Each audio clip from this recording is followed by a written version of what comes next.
In a cozy cardigan. You can't tell that I restarted this episode until just then. Because I said so.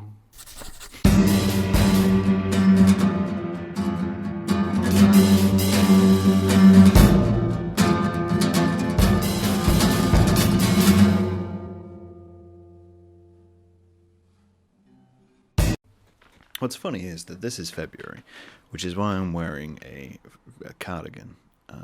But to you guys, it's probably, let's say, April, May, sometime around that. I should probably know this off the top of my head, but I'll be honest, I don't know. I don't keep that in my brain. I don't carry that information around with me. So, kids, how are you doing today? I've been thinking a lot about the cost of living, the cost of artwork, the cost of anything which is within the world, and what that means to us as a society, because that's my responsibility. I'm just a man in a room, but that's my response. I have to think about it. I don't have to think about this. It was just something which kind of came up and I found sort of fascinating and interesting. There's been a lot of chatter online about money. There's always a lot of chatter online about money. That's something I've discovered from TikTok, is that they love chatting about money. People love to give you advice on how to make money, what to do with your time, how to save money, how to break money, how to make more money. We're a very money-driven society. I mean, that's true anyway. We know that it's a capitalist society, and that's why we're all dying. But it got me thinking about how artists really struggle to justify their time spent and justify their prices. But it also played into this whole conversation which was happening recently about, just justifying your purchases in yourself, having to really express why you would spend money on something past the fact that you just enjoy the thing which you're spending your money on. Because people think that that's their business. It's not their business. It doesn't matter what you spend your money on. You spend your money on, you spend it. I think this is one which always comes up and really pisses me off when they talk about people who are on benefits or people who are unemployed or disabled. There's a law coming into the UK where they're going to be able to, investigate, look into disabled people's bank accounts to see how they're spending money, which is incredibly dystopian and Orwellian. Because I'm also thinking, well, what are you actually going to glean from that? That they're living?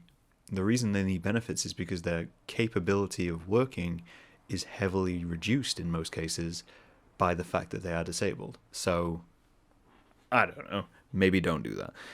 Maybe just, ignore all of that and keep people getting their disabled benefits, unless there is actual fraud going on. Instead of just putting everybody under the same knife, because, why not, eh? Why not, UK government? Why not batter everyone with the same sausage? Anywho, we got to a real dark place really early on then. I will take a sip and we'll see where we can end up outside of this. But I do this all the time. I try to justify purchases in my head. I have to. I grew up with very little money, and that was a big thing for me. Still is a big thing for me. Don't like spending money. Don't like making big purchases. Get very guilty feelings when I make a big purchase, to the point where it makes me sick. I remember when I purchased my iPad.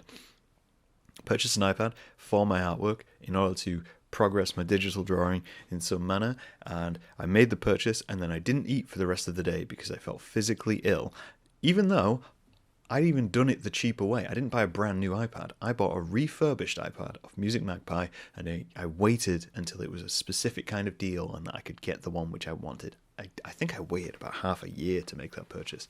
And then even then I felt bad. I felt like, you don't deserve this, Graham. You don't deserve nice things. Even though this is a tool. This is something which I, needed. And in a way has made me money, because I've used it to create artwork, which people have purchased.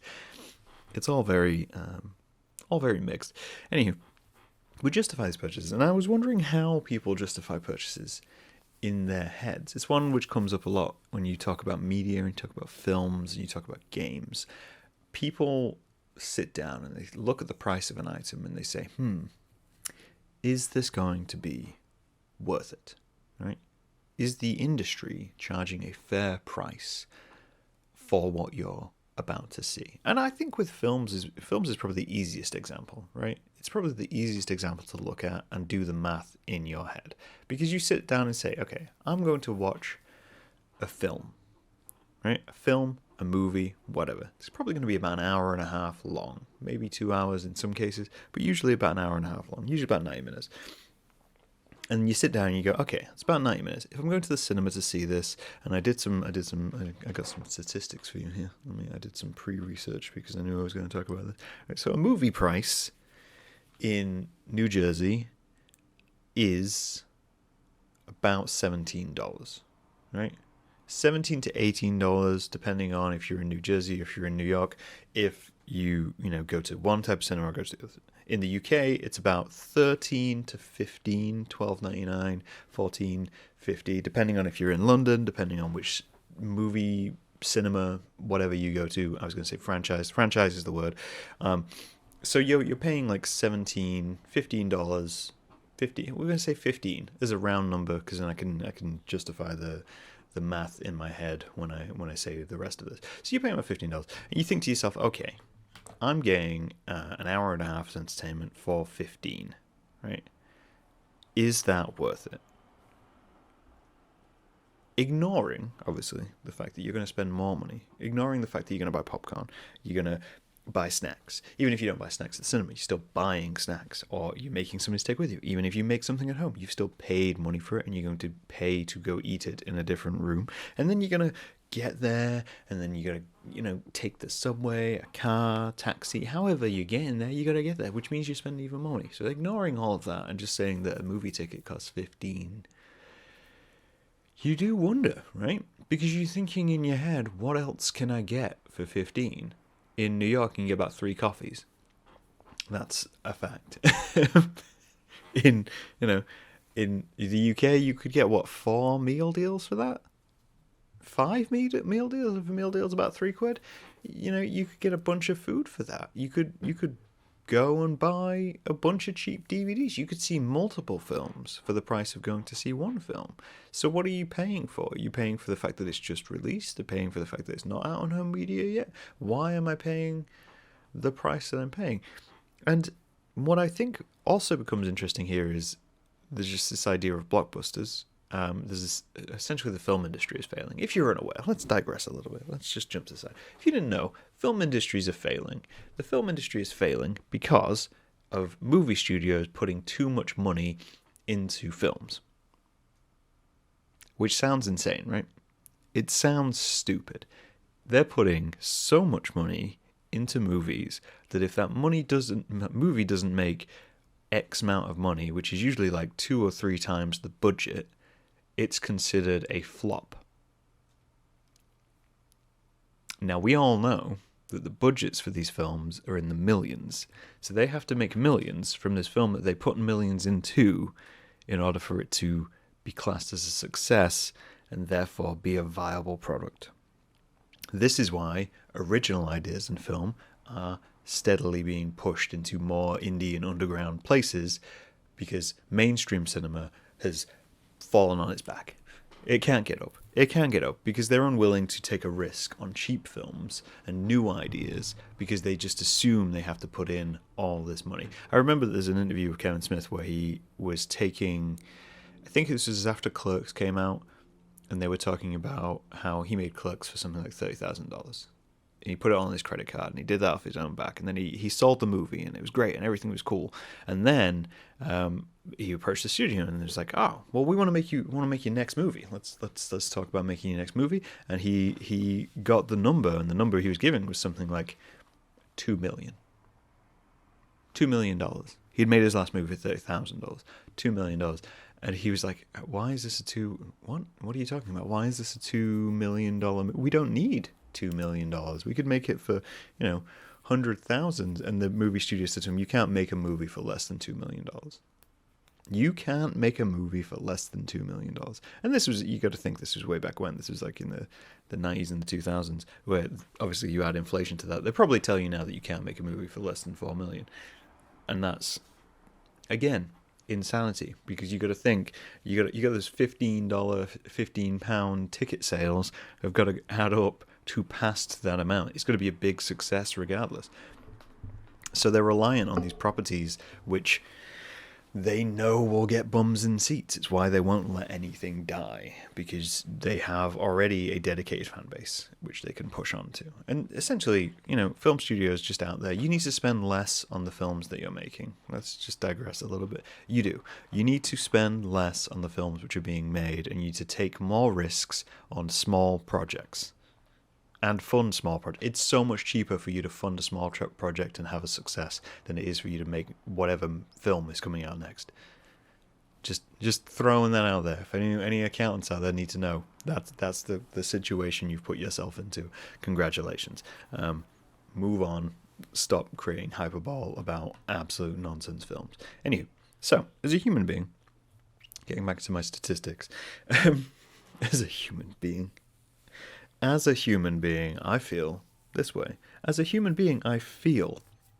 That's the phrase, right? As a human being, I feel. Maybe. Sometimes. I don't feel often. So, when I do, I feel human for a moment. Just a brief moment. Anywho, so you got 15. 15 is the number, the magic number. Now, what does 15 cost a person in their human time? 15 happens to be the minimum wage in New York, as I did some research. Though, it's only 10. The minimum wage in New York is only 10 if you're in a job where you can receive tips, because apparently that played a factor into the world of rampant capitalism. In New Jersey, minimum wage is $15.13. However, minimum wage if you get tips is $5.26. Remember how a few minutes ago I said you can get 3 coffees for $15? You have to work an hour to buy a coffee. That's insane, right? And this is what I'm getting at. This is what I'm easing us into as a topic and as a conversation. I mean, it's been 10 minutes. I'm easing us into this. Is you earn $15 an hour, which means you are working 1 hour in order to go see an hour, to be entertained for an hour. And those things heavily correlate. So you're really making a decision within your lifetime, within your moment, to say, I spend 1 hour of my time at work to go see an hour's entertainment. And then when that entertainment doesn't necessarily fulfill your entertainment needs, you feel like you've been ripped off. You do. You feel like you haven't gotten the enjoyment out of it. So does that mean that you should not take the risk? Does that mean you should choose cheaper forms of entertainment? Because at the same time, I think film is important. And I think they're informative. And they're part of the cultural zeitgeist, if you will. So trying to justify it in your head becomes a lot more complex. You can apply this math to the UK as well. If you're over 21, it's £11.44 per hour minimum wage, I looked up, which means if your ticket's costing you £13 to £15, that you need to work over an hour to see a film in the UK. It gets worse the younger you get in the UK. I don't know if this also applies to the US. I didn't dive that too deep into it. But if you're under 21, you only earn £8.60 minimum. And if you're under 18, you earn £6.40. So to see a film, you have to work over 2 hours if you're under 18, and you have to work just over an hour if you're 18 to 20, which is, again, it's a decision being made. And what the irony of that is that most people who are under 21 are people who are still either in education or living at home, or everyone's living at home because nobody can buy a fucking house anymore. And they're having to make the decision. They're usually the ones with disposable income because they haven't got something like rent to pay, they haven't got bills, they haven't got children. They're the ones who are meant to be spending their money, but they don't have the money to actually go spend on the entertainment devices themselves. So where does that leave us, right? Where does that leave us justifying costs? I find myself justifying costs when I'm buying books, probably the most, more than anything. Films I can kind of get on board with because it seems one for one, right? It seems one for one. I work an hour, I go see a film for an hour. Maybe if the film's over an hour, I'm maybe getting more than my money's worth. I get to be entertained because I put some effort in to doing whatever my job was at that time. And that's, to me, that's, in my brain, that seems fair. Even if the film's bad, I took a risk, but I went and I participated, and that's good enough. You think of that, you spend 15 at a bar, you maybe get 1-2 drinks depending on what you're drinking. One cocktail for 15, maybe 2 beers for 15. I'm using New York prices, by the way. If you're shocked by this, just move on. It's a different environment. It's like living in London. It's a different environment of price, and that seems fair to me. One-on-one cinema to work. That's how it should be. Movie price tickets shouldn't be set by the studio, right? Movie price tickets should be set by what society can afford. So when it comes to books I always find really interesting how they price them, because you have this strange balance with books where it's very different to a film. So with a film, you've obviously got cast, crew, lawyers, editing, technology, all of this stuff. Books are generally written by a single individual. There'll be an editor involved, a proofer involved, and then there'll be some advertising and stuff like that, and printing the actual physical book. So when you take the time, you're like, okay, well, if a book costs £15, is it worth it? Is it worth that time and effort? Because also it's going to take me longer to read that, right? I'm probably going to get more than an hour's entertainment out of a book, which means, let's say a book takes me a few weeks to read because I'm reading it in short intervals and I'm reading at a pace which is my pace, and it overall probably adds up to 4 or 5 days of straight reading. Then what am I working here? Does that mean a book's much better value because I've only worked an hour, but I've gotten 5 days entertainment out of it? But at the same time, at the front of it seems extremely costly because you're looking at it and your brain's going, this took one person to create.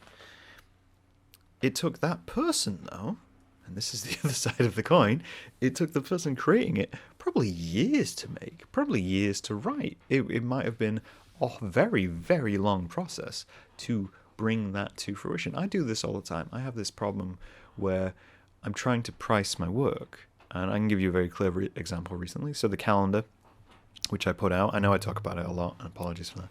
But at the calendar I put out, I put a price on it. I think it's like 13 or 16, whatever price I put on it.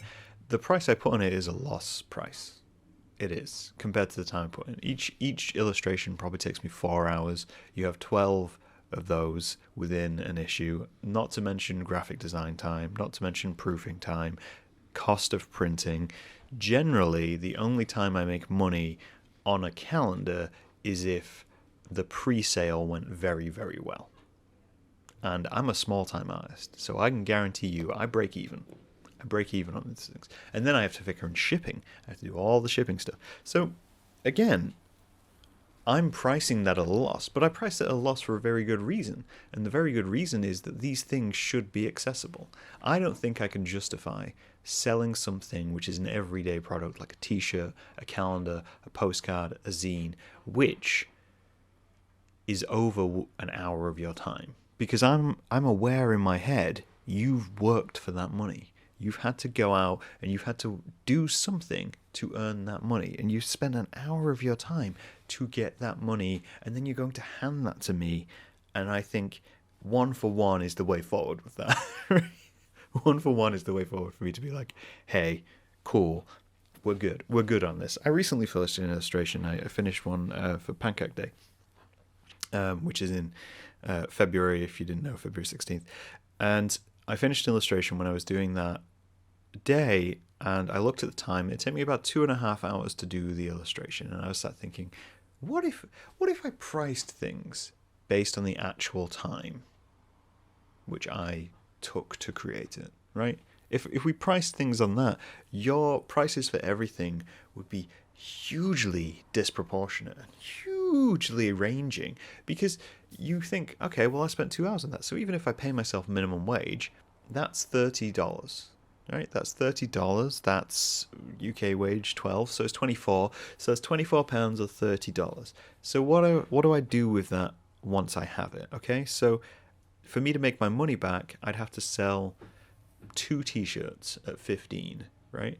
If I have to sell 2 t-shirts at 15 to make my money back, everything else on that at top is profit. Not to mention the design time, the thought time, or anything like that. So how do I price it? If I do it where I sell 2 t-shirts for 15, and then after that I drop the price to just be 10% based on whatever is the printing cost of those things? Is that the way to price something? I think it's incredibly complex on how you price things and how you justify things and how you justify your time. There's a big meme online right now about girl math and boy math and all these different things of how, and by the way, I hate the fact that it's called girl math and boy math, because I think it just furthers the stereotype that women only are interested in their purchasing power and that men don't also purchase stupid things and justify it in their mind. I think it's one of those really step backwards moments where someone's drawn a line in the sand and said, genders are so different and you're so different, you should look at these things, and this is why this one's smart and this one's dumb.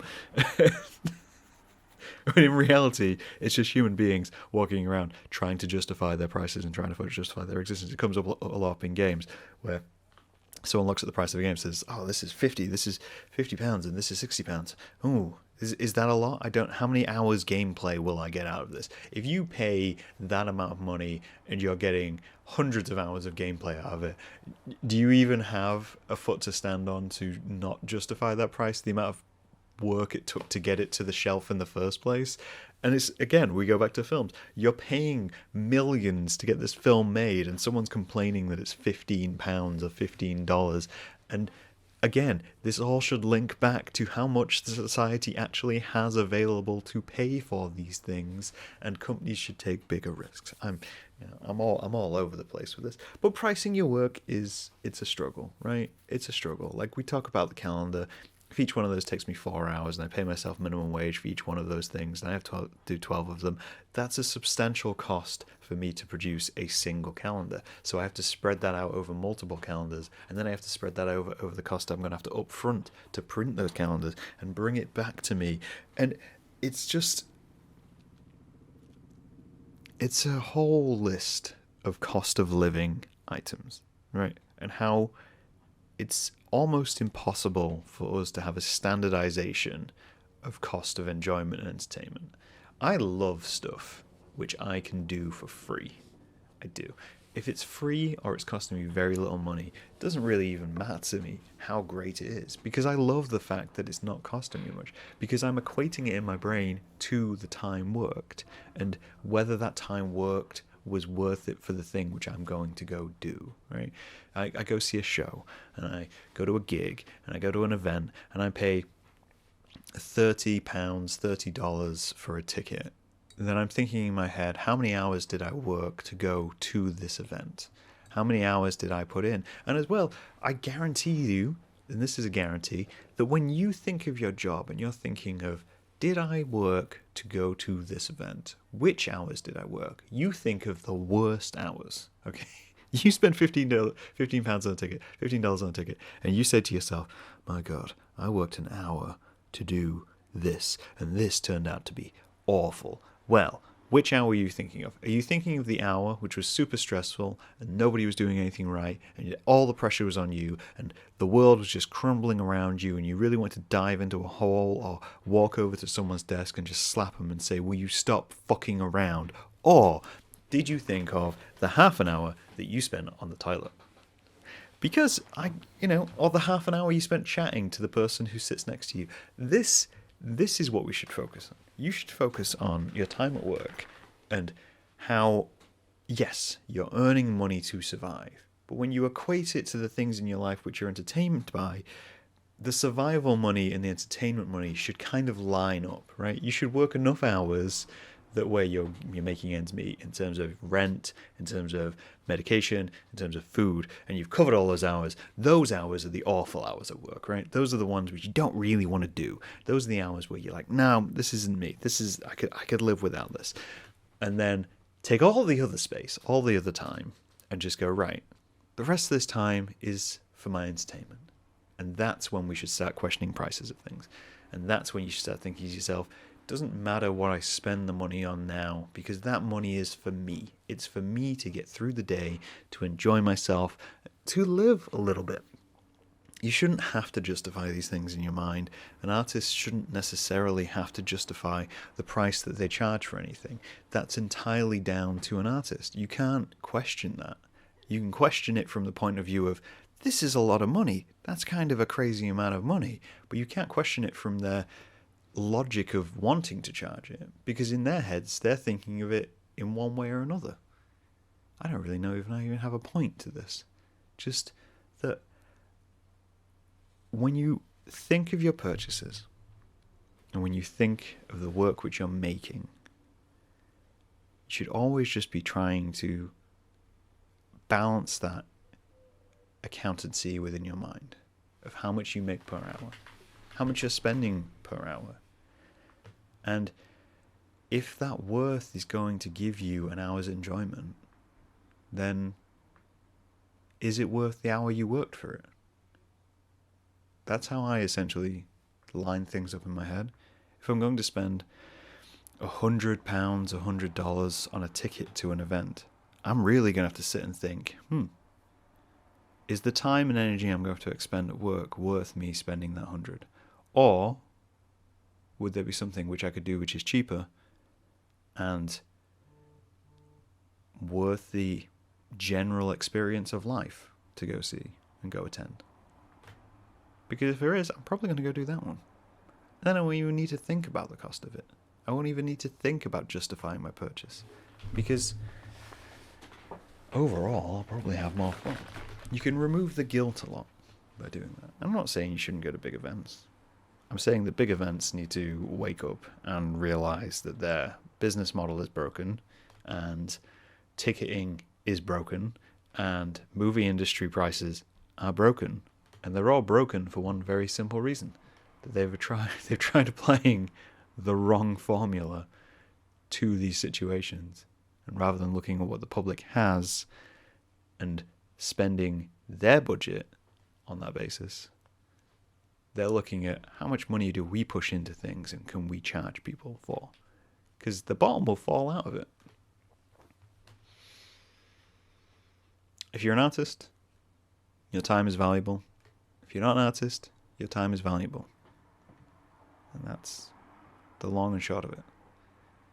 This was probably just the rambliest podcast I've done in a while. But it was all the thoughts flying around my head around cost of living and cost of entertainment.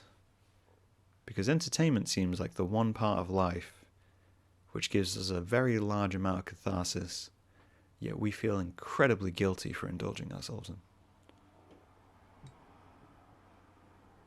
I'll talk to you guys later.